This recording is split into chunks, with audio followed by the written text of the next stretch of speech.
In the second year of the Flavian dynasty rule over the Roman Empire, the Roman general Titus laid siege to the ancient city of Jerusalem with 3 legions. This was the culmination of decades of unrest and revolt by the Jews against the Caesar's rule. The siege began on April 14th, a few days before Jewish Passover, so the city was packed with people who had made the pilgrimage. Titus opted to first attack the western walls north of the Jaffa Gate. By May, the Romans breached it and captured the second wall briefly after. Now the rebel defenders were holed up in the Temple of Solomon and the upper and lower quarters of the city. The Jewish defenders were led by 2 charismatic and zealot leaders, Simon bar Giora and John of Giscala.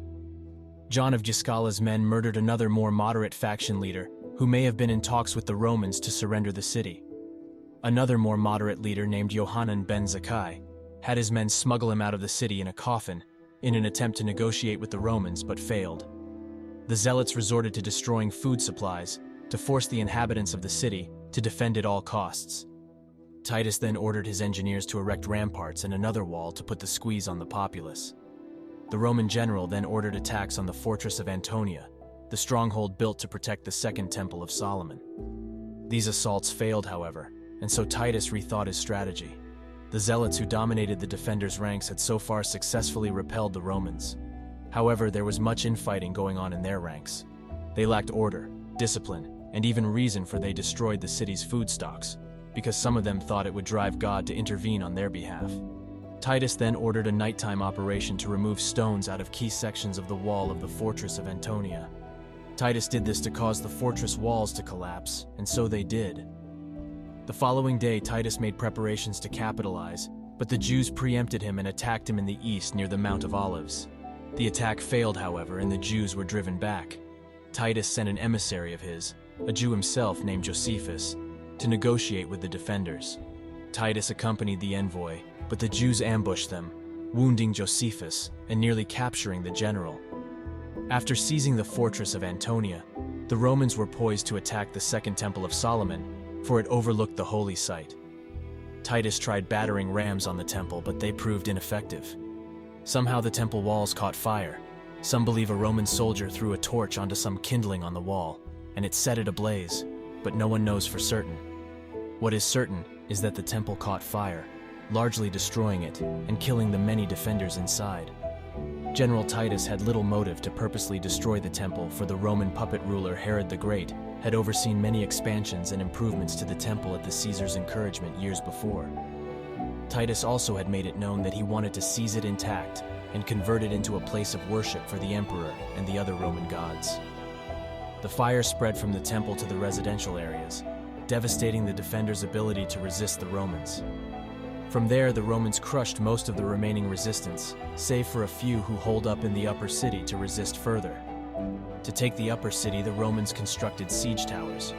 On September 7th, Herod's old palace fell, then the rest of the city on the 8th. Titus then sent out a detachment to purse a number of the defenders who had fled the city. While the city itself survived, not entirely intact of course, but survived, its Jewish roots and history largely did not. The Second Temple of Solomon was utterly destroyed, except for the western wall. Historians believe many of the Jews in the city and surrounding areas lost their lives in this epic ending-like moment. The Romans displaced, enslaved, and killed most of the Israelites. The exact numbers were around 1.1 million Jews killed, including the armed rebels themselves, and innocents just caught up in the chaos. Many were pilgrims there for the religious festival of Passover. 97,000 is thought to be the number of those enslaved by the Romans, and a number of them were sold to gladiator schools doomed to die in the arena. Around 40,000 citizens of the city are believed to have survived and were left alone by the Romans. It's not known exactly why the Romans were lenient on them.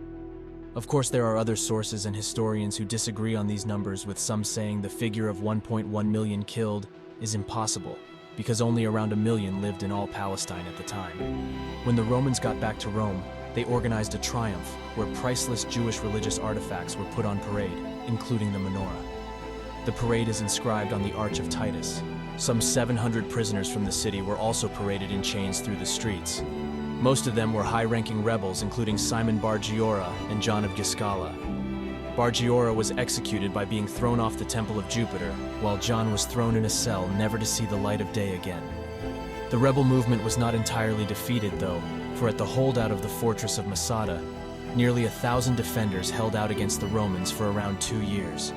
They committed mass suicide rather than submit to the invaders.